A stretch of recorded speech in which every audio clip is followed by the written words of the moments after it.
From birth to 7, you're neglected by your mother and then shuffled from different relatives to different relatives while she's in jail. But you know it will be better now that she's back home. Somewhere between the ages of 9 and 14, you start your career as a failed criminal, but spend 4 years mostly in Gabalt Boys' Home. Not a fun run. Over the next 4 years, you'll find yourself in Boys Town. You'll escape. You'll end up in federal custody. Sexual assault extends your stay, but only a couple of years. Your eventual release provides the chance for a young Charlie to marry and start a family. First and foremost, if you in any way feel victimized by this man or his cult, I'm sorry. I am not making this video to in any way mitigate, exonerate, or extol Charlie Manson or his followers. The reason I am making it will be obvious in the grand finale, if not long before then. But right now, just know that I'm not doing it to in any way minimize your pain or Charlie's culpability. And in conclusion, I'm sorry. A second marriage, more prostitution, cashing a fraudulent federal check, and a long stretch in the federal pen leads to the beginning of your Forrest Gump balancing act. And Dale Carnegie teaches you exactly what you've been missing from your pimping game, except this ain't pimping. What happens when you have no ability to bond with other people and take a class on how to win friends and influence people? What kind of a narrative can you construct to sell your misogyny and racism to a group of mostly young women? And what does Scientology have to do with you? This video is a type of dramatization. As such, I have not knowingly in any way misrepresented any of the facts in this case. I have also watched way more hours of Charlie Manson interviews than anyone should have to endure. However, Charlie's monologue is a complete fabrication. It is a fabrication that I had checked by a licensed psychiatric professional for believability from that perspective. And she said, this is literally the second written paragraph in the script. How can I possibly answer that right now? Why don't you ask me again at the end, idiot? Maybe I should have read that quietly first. But you got a deal, Mary. I'll ask you again at the end. Reading a random but popular sci-fi novel gives you the impetus to start a church. And government testing gives you the final tool to do it. Then you were almost famous. You almost did it, Charlie. You almost got there without killing anybody. But that just wasn't in the cards for a beat-up dog like you. Finally, the album puts the car in gear and hits the nitrous button, comes out, and it's game time. What's that? Oh my. Well, I'm just your psychotic inner monologue that doesn't like you very much. And right now, I'm gonna remind everybody what you did while I... You ever get a dead body with his ear cut off? Take my seat. We'll start with offense summary. Says shortly before midnight on 8/8 of 1969, Manson informed his crime partners that now was the time for helter-skelter. Crime partners were directed to accompany Charles Tex Watson in order to carry out Manson's orders. Anyway, crime partners were Tex Watson, Linda Kasabian, Susan Atkins, and Patricia Kernwinkle. Watson drove to CO Drive. A vehicle containing victim Stephen Parent approached the gate. Watson stopped him at gunpoint and fatally shot him. All of the crime partners then proceeded to the house and gained entrance except Linda Kasabian, who stood lookout. Once inside, they murdered Abigail Ann Folger, inflicting 28 multiple stab wounds to her body.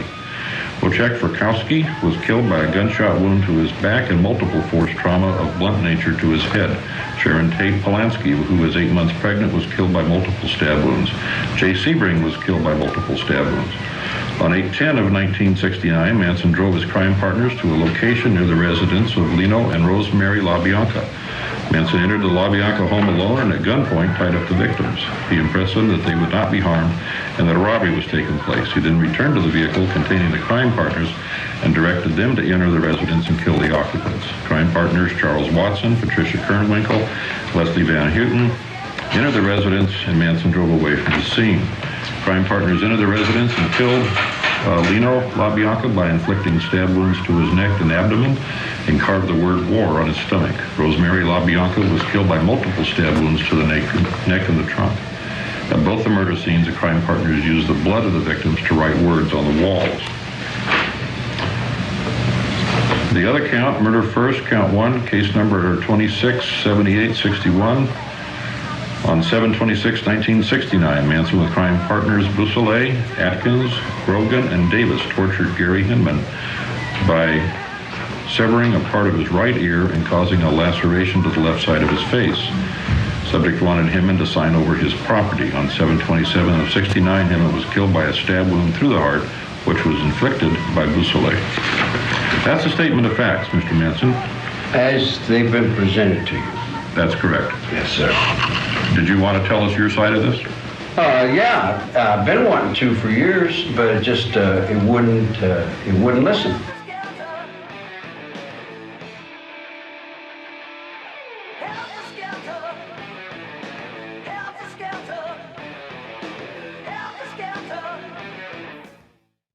November 12th, 1934 is a cold Monday in Cincinnati. The 25-year-old William Manson brings his 15-year-old wife Kathleen to the University of Cincinnati Academic Health Center in labor. He says he's Jesus, as in Christ. Both know that the child is not William's. Colonel Scott Sr. is the biological father. She hasn't decided yet if she should sue for child support. Colonel is a local con man, a year older than William. Okie dokie. He allowed your mother to believe he was a colonel in the military, even though that is simply his given name. I mean, she is only 15. By allowing her to believe, you mean he used it as an excuse to leave town when Mom got pregnant. You will never meet this man, and we will not mention him again. Mom was young, so it took her a minute to realize Colonel was a prick. But by August of 34, she had found a new 20-something to marry her teen self. But let's get back to the present. Kathleen has just given birth to her son. And William allows his last name to be used on the birth certificate, so technically, you're not a bastard. Well, no. Instead, you're given the legal name Charles Miles Manson. Mom seemed to need a little time to sow her wild oats when you were an infant. William is working at the local dry cleaners, but Mom is out with Uncle Luther, her brother. They go on the wildest drinking sprees. You're too young to join in the fun, so she leaves you with babysitters, undoubtedly negatively impacting your ability to bond properly. Before you were even 3 years old, William would divorce your mother, accusing her of gross neglect of duty. At a time when 1 in 1,700 marriages ends in divorce, your parents are one of them. Leave her be. At a time when you are just developing a concept of permanence, you're taught that it doesn't apply to the caretakers in your life. Before your 6th birthday, your mother is convinced of assault and robbery with Uncle Luther. While she is in prison, you live with Aunt Glenn and Uncle Bill in West Virginia. The state provides zero attention to the mental health of a young person already on the brink of breakdown. You are just sent off to a new town, new people, a new school, compounding your psychological trauma. Come to now. You are 7 and home alone with your older cousin Joanne. She is told to make the beds, so she shoos you outside to play while she works, bristling with the unease of it all.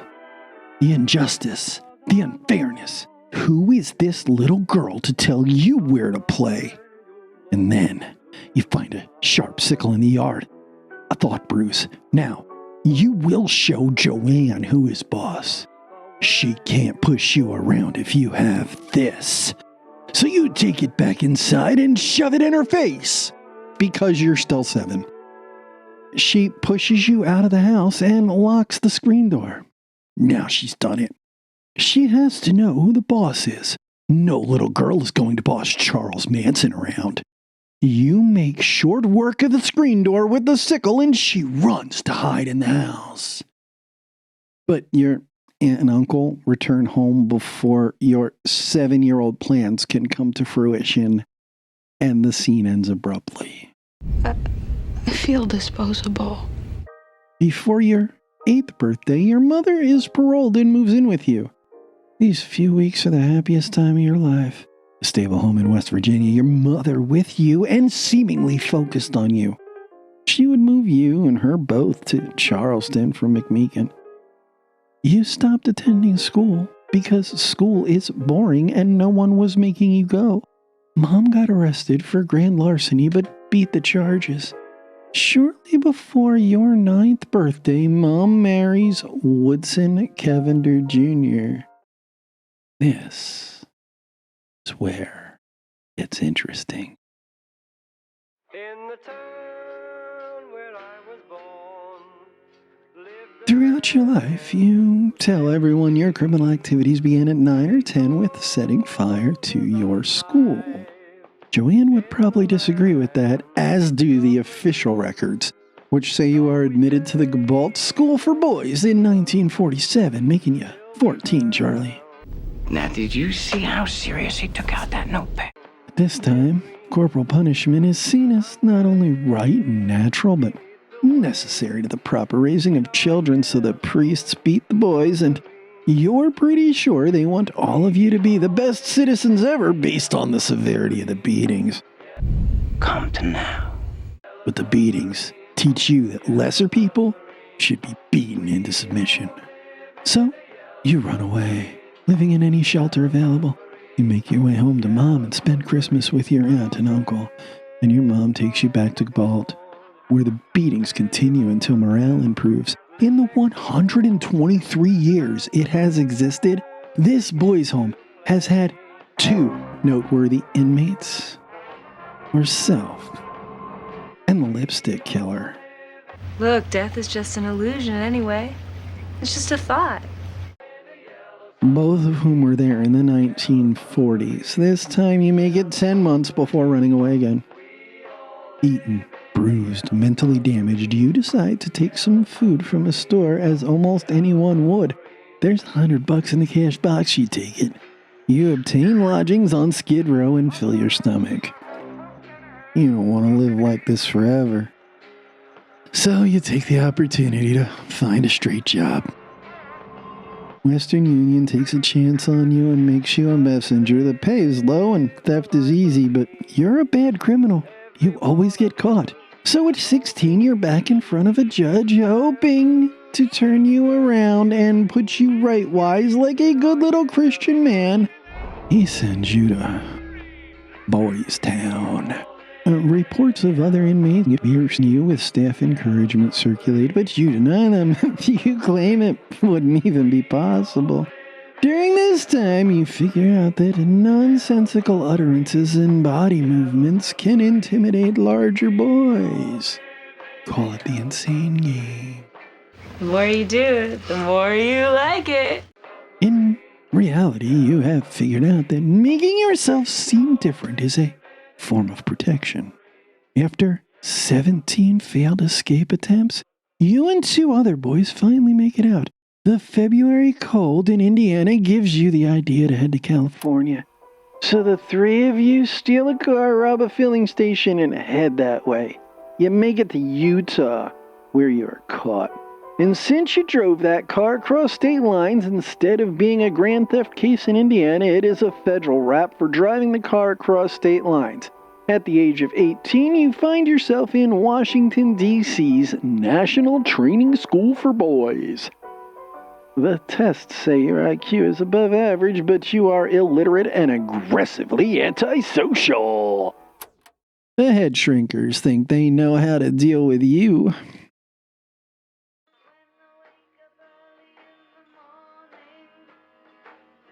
They believe you need a minimum security facility. You don't know why, and you don't really care because to you, this is a playground. Yeah. Well, now, is there anything else I can do for you, gentlemen? Your aunt even comes for a visit. She'll let you stay at her house and help you find work. Everything is looking great for your parole hearing in February of 1952. Come to now where no sense suddenly makes sense. But then, in January, they catch you sexually assaulting another boy with a knife to his throat. 18 years on this earth, 4 of them incarcerated. You have simply not even been given the opportunity to develop healthy social skills and mental attitudes. The heat of the moment, the burning desires of hormonal youth, payback, all of them? You don't know, man. You ain't no shrink. You're just a beaten dog in the corner. The forgotten child at the store. The lost dog going feral, but with a human face. I like drugs for this. You're different. You're not like them. Really? It's all 3 of these reasons. But mostly, it's fear.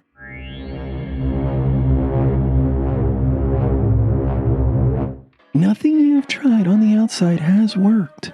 Getting what you want by force, the sickle incident taught you there's always someone stronger. Taking what you want through petty theft, you get caught all the time. Living on the run, you made it a whopping 1 state away and bagged a federal charge in the process. But you have figured out how life on the inside works. Rules are clear. It's all black and white in here. Behavior is strictly controlled by the inmates, convicts, or criminals code. You use the terms interchangeably. This is a system where you can easily maneuver yourself into a position of power and maintain it. All your life you have been powerless. Mom told you who to stay with. Then the state told you who to stay with. Then your freedoms were taken away. All by the age of 14. He said I didn't have much choice. So now at 19, you are institutionalized. I'm already dead. You realize that the skills required to excel in the institution are diametrically opposed to the skills required for life on the outside. So to you, getting out represents the unknown, and the unknown creates fear. To you, freedom and fear have become synonyms. This will play largely into your later teachings, but in the hyper-masculine world of incarceration, you could never admit this. So instead, you take a knife and your penis, and you find a way to be kept incarcerated that will bolster your street cred. Fear keeps you alive. In reality, the victim probably committed the offenses of being in your way and being physically intimidated by you. But you are moved to a maximum security facility where good behavior finds you outside 6 months early in May of 54 and 20 years old. Que sera, sera. Whatever will be, will be. Seems you can behave, Charlie. You just gotta be a little fish in a big pond. What does a 20-year-old white man do in 1954? Why, they get married, of course, to Rosie Willis. Being the right wise person you are, you decide to move the family to California, so you steal a car, pack up the pregnancy and your belongings, and drive from Ohio to Los Angeles. I just didn't expect it, that's all.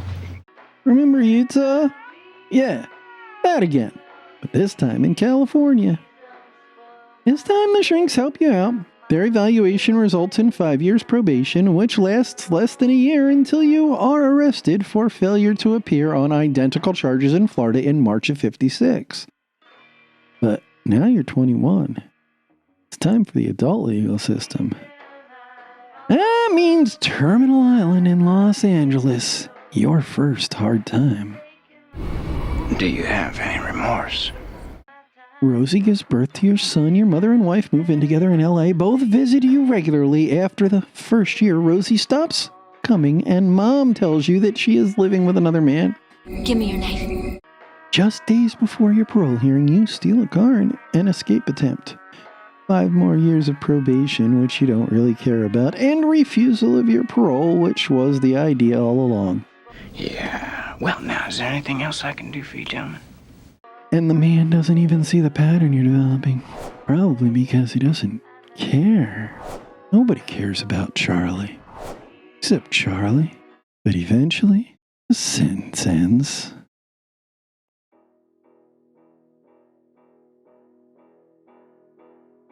Well, sort of anyway. You were released on parole, a nickel. The probation reports have some interesting entries. Marked degree of rejection, instability, and psychic trauma. Constantly striving for status and securing some kind of love. Unpredictable. Safe only under supervision. 58 was a big year for old Charlie boy, out of the clink, divorced, pimping 16-year-old girls and cashing forged U.S. Treasury checks. You just plead guilty because Charlie boy has already learned a thing or two from the pimps they locked you up with. I'm just being theoretical. Your girl Leona brings herself and her prostitution record into court. She makes you so proud, conjuring up tears on cue, telling these normies how you are deeply in love and would marry if Charlie is freed. Of course you would. She can't be compelled to testify if you're married. You don't want a honeymoon like normies, though. Instead, you take a girl to New Mexico, you're caught, questioned, and released, but you're pretty sure this story isn't over, so you hightail it. If you don't hear from us in a week or so, that means we've squared everything away. Piggy already has a clamp on you, so they violate you and issue a bench warrant. They indict you for the prostitution, but drop it. You're still sent to McNeil Island because the check was federal in the first place. And this is when you turn into some kind of dark other half to Forrest Gump. Come on, creepy girl. You meet the closest thing you will ever have to a father figure here. Ray Carpus. He sure did have a creepy smile. You learn it well. He regales you with tales of his gang, Dillinger, Floyd, Nelson. Learn well from him. Especially how to play guitar. Danny Trejo wasn't a well-known actor when you and he would practice hypnosis while inside together. Thinking about him now kind of reminds you of the Elvis scene from Gump's movie. Fellow inmates compare your singing to Bing Crosby. Always playing crooner ballads in the yard. One of them has a contact in the entertainment industry and gives you the contact information of Phil Kaufman at Universal Studios, and you have your go straight plan. Become a famous singer. Because that's reasonable for a 30-something man with 19 years of incarceration behind him. Mom moves close by so she can visit. Such a wonderful woman. Always knows her place. You love that cow. Before we get to you walking out of this place, let's take a look at a couple other things that happen while you're here.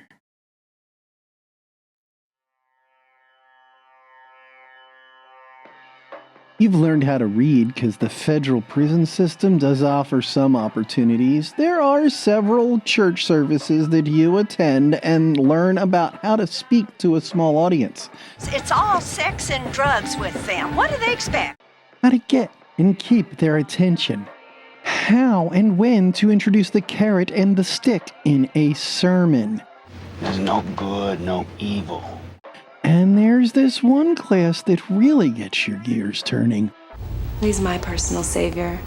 Back in the 1930s, Dale Carnegie had written a book and started giving classes based on it. The birth of the modern self-help book had happened. And Dale's ass was probably sore, because that's usually what he talks out of. But to you, this information, these ideas, are something different than it is to everyone else. You took the classes and read the book several times. I'm the devil. And I'm here to do the devil's business. In your brain, it's all just the book. But sometimes the memories are clearly from the class. Whatever and anyway and all that jazz and wasting your time and tripping down a side path, So the book starts with this interesting little diatribe where Father Carnegie criticizes the normies for being judgmental of us. We made them come to now. He explains that the difference between the career criminal and the career dog groomer is one of circumstance, choice, and degrees of separation. How different is the criminal who robs a bank from the mother who doesn't correct improper hitting at the corner store anyway? Because everything belongs to everybody. Father Carnegie makes a wonderfully compelling argument that the difference between normies and us, between piggies and people, between the fake and the real, is only an imagined one. No sense makes sense. We are all the same.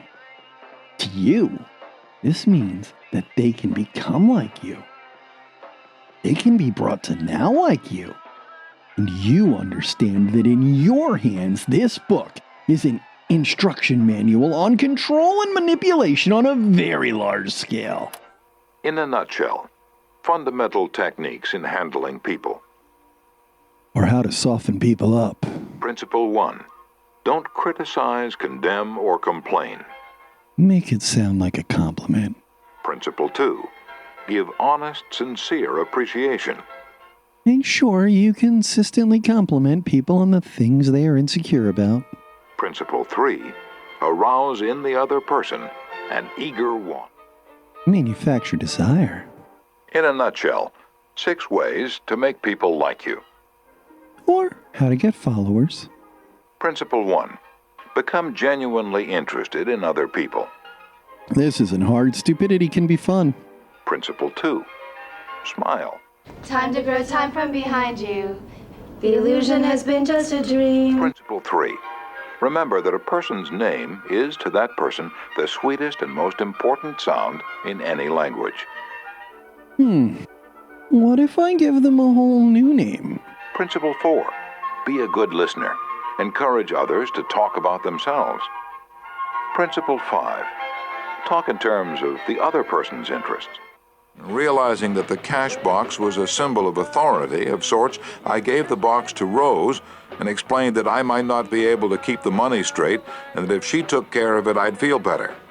I then suggested to Jane that she show 2 teenagers who'd been assigned to refreshments how to operate the soda machine, and I asked her to be responsible for that part of the project.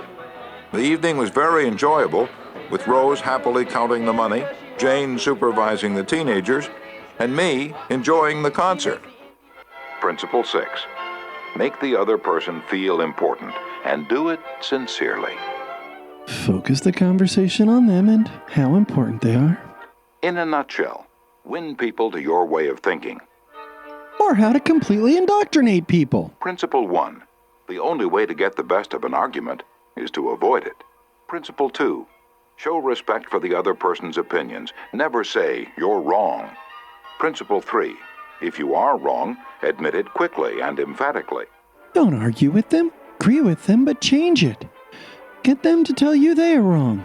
Find a way to say you're in the wrong that still makes them feel guilty. Principle 4. Begin in a friendly way. Principle 5. Get the other person saying yes, yes, immediately. This principle has an interesting section which always reminds you of your initial conclusions from the introduction. Take Al Capone, for example. Suppose you had inherited the same body and temperament and mind that Al Capone had. Suppose you had had his environment and experiences. You would then be precisely what he was and where he was. For it is those things and only those things that made him what he was. The only reason, for example, that you were not a rattlesnake is that your mother and father weren't rattlesnakes. Principle 6. Let the other person do a great deal of the talking. Principle 7. Let the other person feel that the idea is his or hers. Principle 8. Try honestly to see things from the other person's point of view. Change the other person's point of view slowly. This section had another interesting story. Dr. Arthur I. Gates, in his splendid book, Educational Psychology, says, "Sympathy the human species universally craves. The child eagerly displays his injury or even inflicts a cut or bruise in order to reap abundant sympathy. For the same purpose, adults show their bruises, relate their accidents, illness, especially details of surgical operations. Self-pity for misfortunes, real or imaginary, is in some measure practically a universal practice. Principle 9. Be sympathetic with the other person's ideas and desires. Principle 10. Appeal to the nobler motives. Principle 11. Dramatize your ideas. Start off by telling them you understand how bad they feel, then reframe the conversation and present your idea with a bang and a flare. Principle 12. Throw down a challenge. In a nutshell, be a leader. A leader's job often includes changing your people's attitudes and behavior. Principle 1. Begin with praise and honest appreciation. Principle 2. Call attention to people's mistakes indirectly. Principle 3. Talk about your own mistakes before criticizing the other person. Praise is mental candy. Distribute it generously. Frame their mistakes as your mistakes or just happenstance. Make their mistakes look like your mistakes. Repetition makes this even easier to remember than you thought. Principle 4. Ask questions instead of giving direct orders. Principle 5. Let the other person save face. Principle 6. Praise the slightest improvement and praise every improvement. Don't say incriminating statements. Make them questions. Let people walk away not feeling humiliated. Praise, praise, praise, especially when they repeat after you. This section has a star you think is actually speaking directly to you. There's an old saying, give a dog a bad name and you may as well hang him, but give him a good name and see what happens. Principle 7. Give the other person a fine reputation to live up to. Principle 8. Use encouragement. Make the fault seem easy to correct. Principle 9. Make the other person happy about doing the thing you suggest. Make them feel important and needed. Encourage them. Tell them it's easy. Use that dramatization again to get them excited about finding the right piggies and bringing them to now. But even beyond that, this book tells you how to make the whole thing into a convincing set of persuasive speeches. Come to now. Come to now where no sense suddenly makes sense. Use a lot of personal anecdotes. Tell stories that naturally lead people to the conclusion or principle you want them to hold. Yourself for your father. All is love, all is none, all is one. Use imagery and narratives that they can understand and relate to. Time to grow time from behind you. The illusion has been just a dream. And wrap it all up in a narrative they are already familiar with. The valley of death and I'll find you. Now is when on a sunshine beam. So now that you've got the tools, it's time for the toolbox to put them in.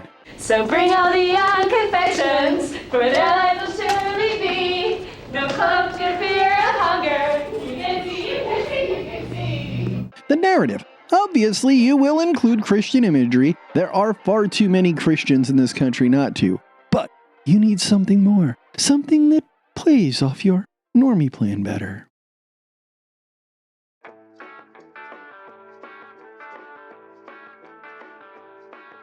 So here you are, busily putting your narrative together. You can talk about being forgotten by society, all alone in the world, a child of this world, cast out by this world because of what the world has made. Do you know he's Jesus?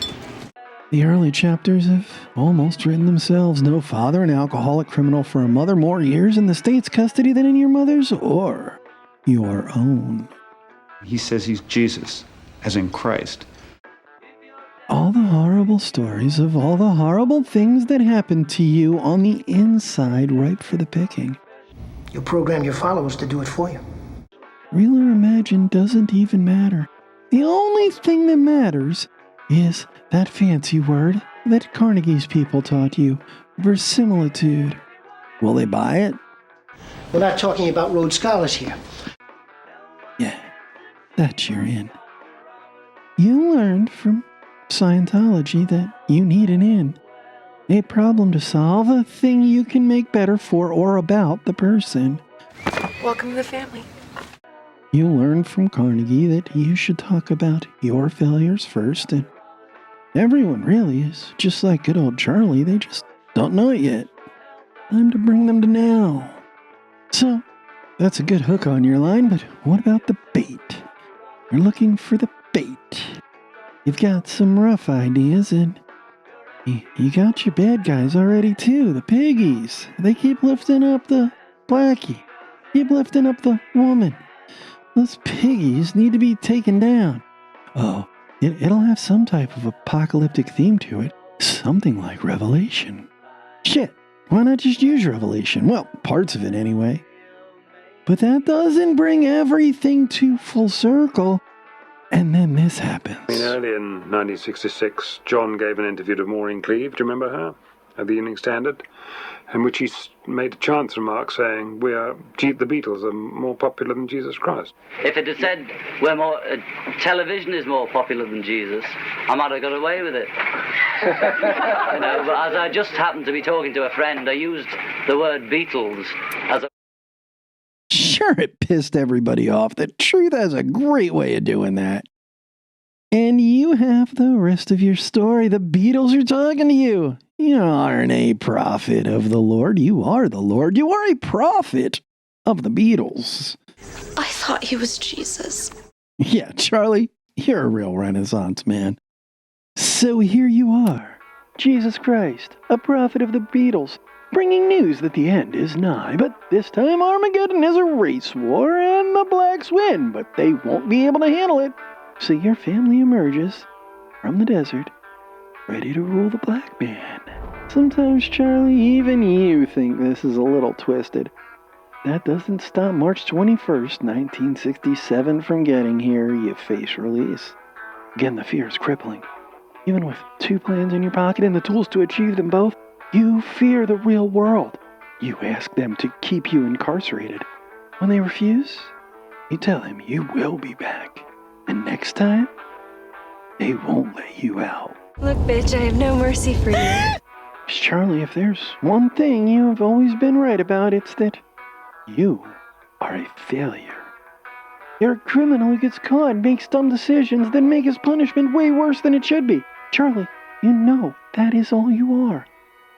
This time, you have a plan, one way or another. You'll well know the name Charlie Manson.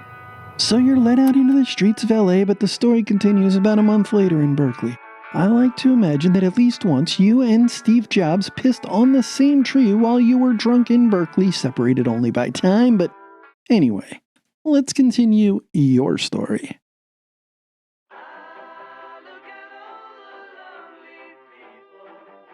Bill Kaufman met with you, your buddy's name got you that far, but he didn't bite. He didn't see enough polish, told you to come back in a couple of years, but at 32 years old, that's not an option to you.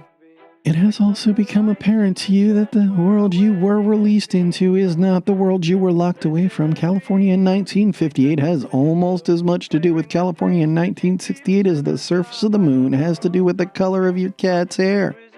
And you find the book Stranger in a Strange Land.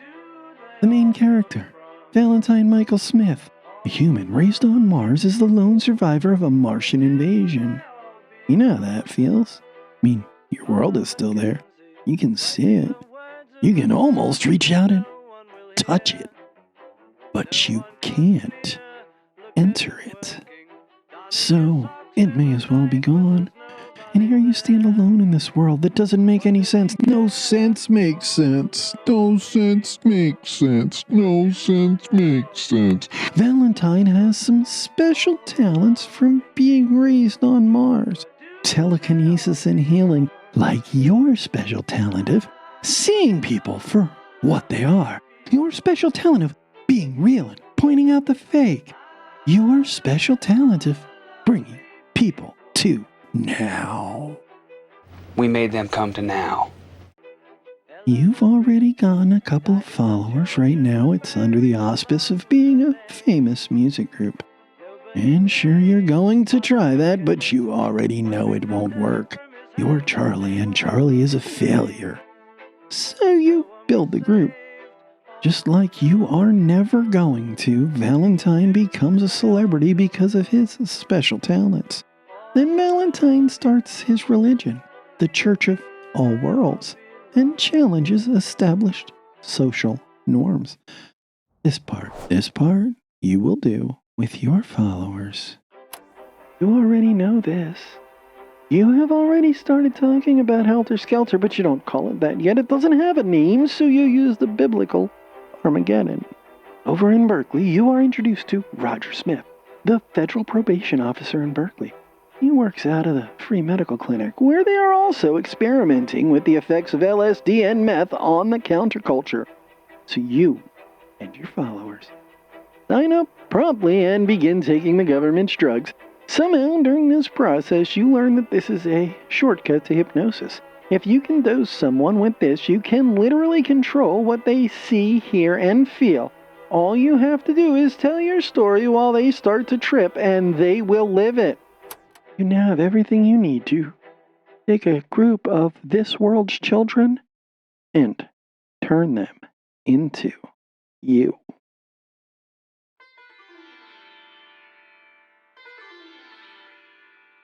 You make your way back to LA and start sending the girls out to try and run into entertainment types. This is LA, right at the foot of the Hollywood Hills. Stars are a dime a dozen here, and if you can put enough pussy looking for them, you will get lucky. Then you do. Dennis Wilson from the Beach Boys picks up Krenwinkel and Ella Joe hitchhiking. But he just takes them where they're going and drops them off. So you send them back to where they met him every day until they meet him again, and eventually they do. This time, he takes them home for cookies and milk and really gives them cookies and milk. I mean, he is a beach boy after all. But Dennis also tells your girls about how he just got home from touring with the Maharishi and all about the Maharishi's teachings. Your girls are good little pets, and they tell him all about their guru, Charlie, fresh out of a 12-year bid in the federal pen. You are really not good at counting, are you? Then Wilson leaves for a recording session. Returning home several hours later, you are standing in the driveway. You walk him inside like it's your house and he's the guest. Inside, a dozen of your best pets await the two of you. This was the beginning of 6 months cohabitation with you, Dennis, and 12 of your best pets, mostly servile women, in his Malibu home. Tell me what went on in those houses. Wilson talks you up to the press, calling you the wizard in a Rave magazine interview. Wilson records you and the family. Some of these demos still exist. I have heard several people refer to the music as surprisingly good. I've heard it. It is good, but I'm not surprised. Why should I be surprised? Van Gogh cut off his ear for love, for crying out loud. Artists are a bunch of crazy fucks, and we all know that. Shut up. I play 13 instruments, and I'm making this video. Anyway, back to you. Here is the problem with the recordings. Your real magic is in your charisma. Sure, you write a good tune, but the real magic is your performance. And that just can't be put on 2-inch magnetic reels. For now, Melcher passes on you. After Dennis gets the band to record one of your songs as a B-side for one of their singles, Cease to Exist, which they changed to Never Learn Not to Love, but it's still your song. When Terry hears the Beach Boys perform one of your songs, he thinks, there might be something there after all, and comes for a visit to the ranch to see you play. Terry Melcher, son of Doris Day, America's sweetheart, producer of the album that started the folk rock craze you're hoping to capitalize on the Byrds' Mr. Tambourine Man in 1965, he's ready for a hot new act. After the performance, he is undecided, so he starts to show you around the scene. Really, he's just trying to gauge how people react to you. You don't think that. You think this means you're in. You're too naive about the business to realize that in this world, handshakes don't matter, contracts do. Eventually, Mr. Melcher passes on you. He thought you were too out there. Stop. Think about that for a minute. You were too crazy for the entertainment industry. This did not happen before he has had you to his home address. 10050 Cielo Drive in Los Angeles, California. And then, the Beatles give you a sign.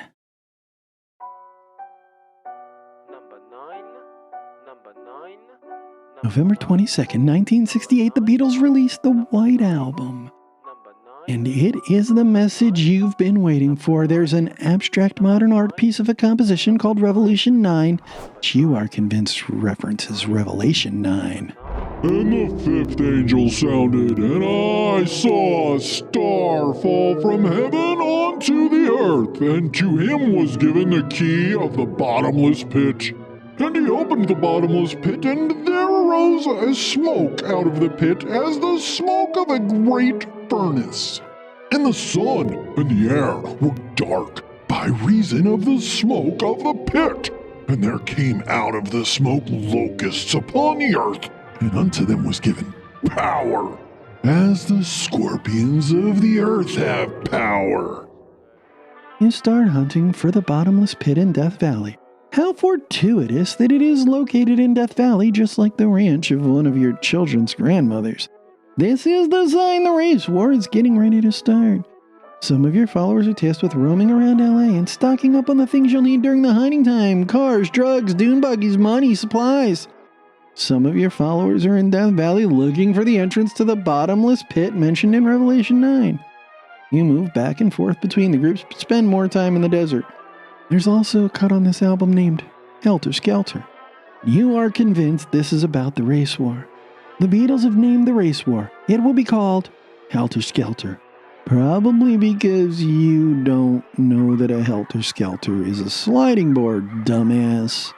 Well, no. The race war teachings ramp up at this point. The end is coming. The time is now.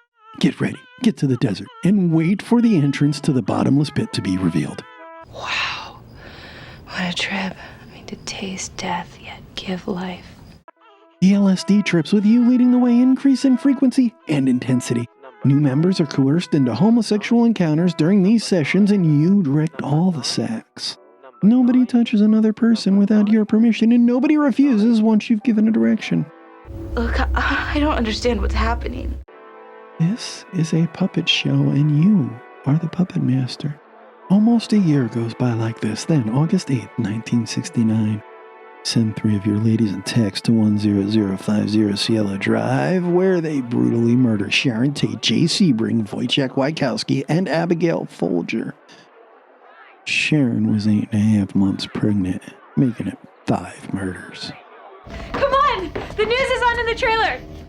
You're not satisfied with these murders. They're too sloppy, and the cops suspect drugs, and that won't do it all. So the next night, driving around with the group from the night before, Other Girl and Clem.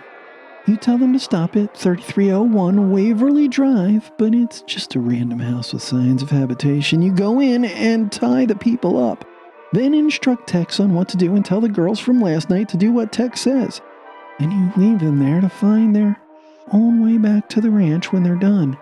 You figure they'll probably steal a car or something.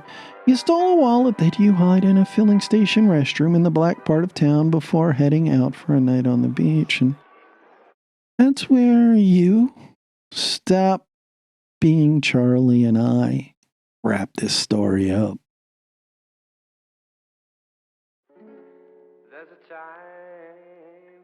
Alright, first of all, if you made it this far and you don't feel just a little bit dirty about some of the stuff you heard, you need to check yourself.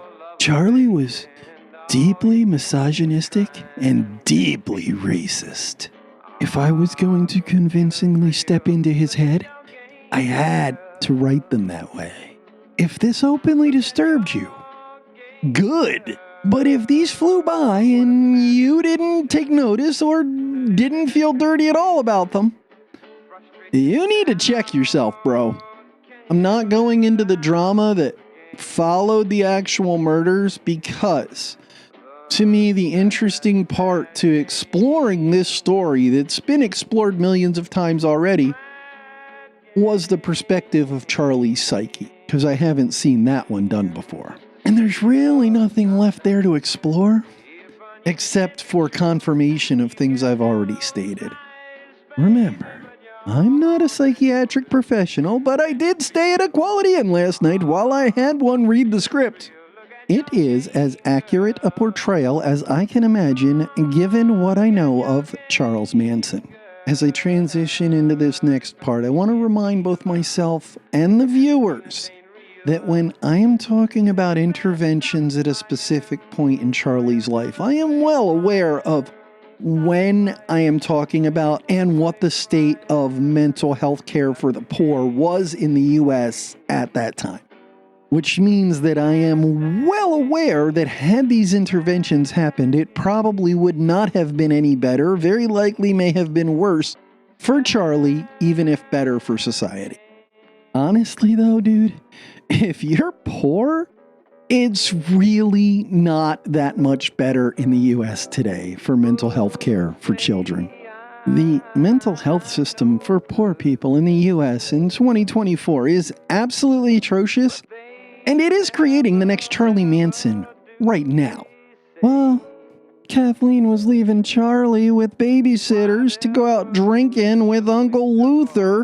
Why didn't anybody call DFS? Would you today? I mean, not because your friend asked you to watch their kids, but because your friend repeatedly, constantly asked you to watch their kids while they went out and got drunk. Even if they had.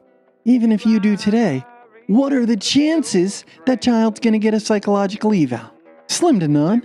Those are only compulsory in trauma cases, and then they're not even second, right after physical safety. This resulted in Charlie never learning how to properly bond. Much like speech, it is a skill that if not learned by a certain age, is never learned.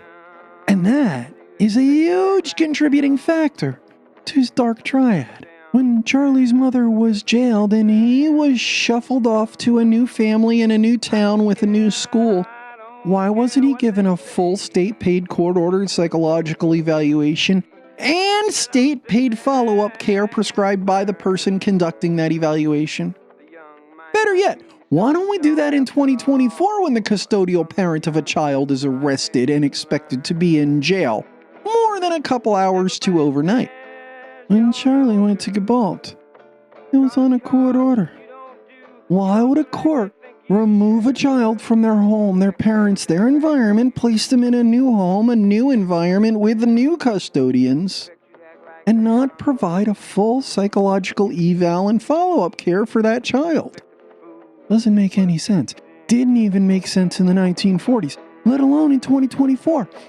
But we don't do it. And for fuck's sake, cops, guards, if you're releasing someone from prison and they say, "Can I stay?" and it's not obviously a joke, the fucking answer is yes. But you're going to psych, and as a matter of fact, now you have to. What do you think? Let me know in the comments. Is there another case you'd like to see me cover in my somewhat unique style? Let me know in the comments. Hey, it'd help me out if you could give me the perspective that you think would be interesting to explore the case from, too. It doesn't have to be the offender. It can be anybody in the case. This is the second true crime I've done. The other one is the Somerton Beach Man, which is from the detective's perspective. It got a pretty good reception, if not a lot of views. Don't forget to like and subscribe and share the video. When I say share the video, don't think about how many people are going to see or click on your share. Because honestly, for YouTube's algorithm, that doesn't matter. All that matters is the share. If you share it to an Instagram account with 3 followers or a Facebook account with 30 friends, YouTube still picks it up as a share. So go ahead, feel free, please share the video if you liked it to help other people see it, even if none of them are the people you're sharing it with. I'll see you around.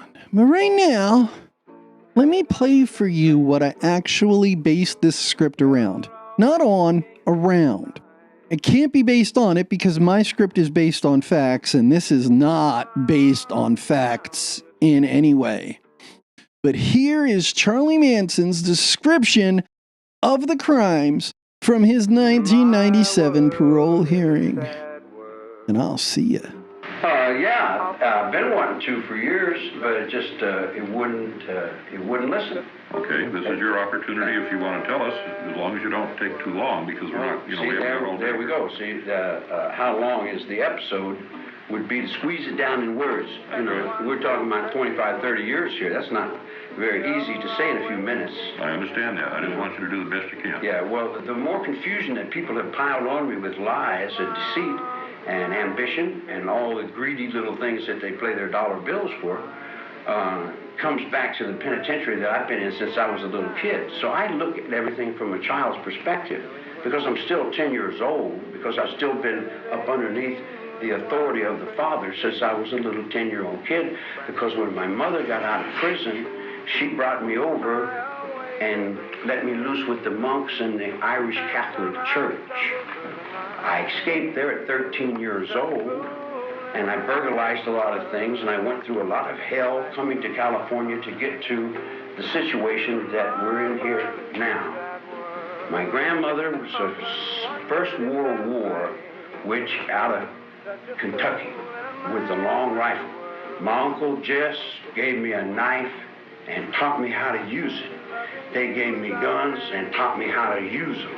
They gave me soul and taught me how to fight in the war, because I'm not a Yankee. I'm a rebel boy out of the hills of Kentucky and Tennessee. I keep telling these people from California that, but they don't understand what a Beverly Hillbilly is. I do a lot of underworld things. I've been in the underworld all my life since I was a child. You make a mistake and cross me, I'll get you. It's that simple. Sooner or later, in prison, you learn. If you let anyone get that over on you and bust you up with it, they'll get up in your room and take everything you've got. So I don't allow that in my world.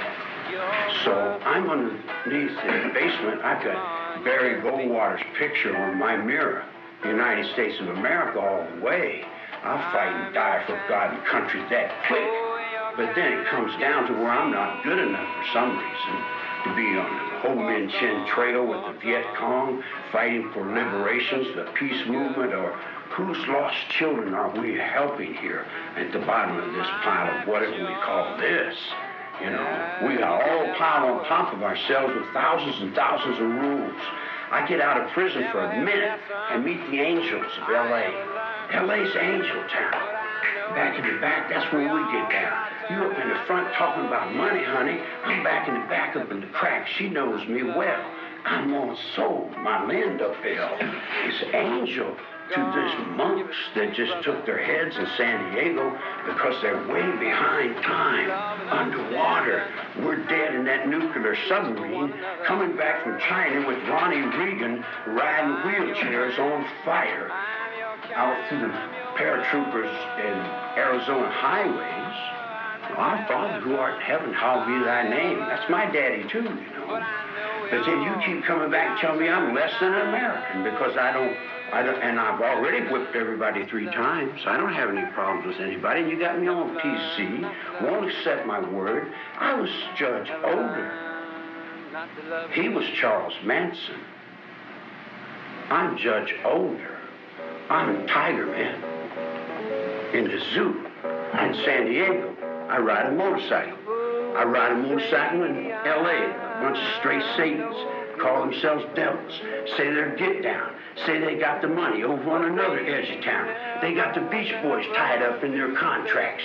You can't get into the real estate because Pasadena is a submarine that's run by Jody Hoover, who's over in the chapel, who comes from Colombia with the drug cartel, saying he got money with 2 guns and he'd taken that pussy. I blew him to hell. It's that simple. Linda Bell, ding along, sing along. Mitch Miller, the movies.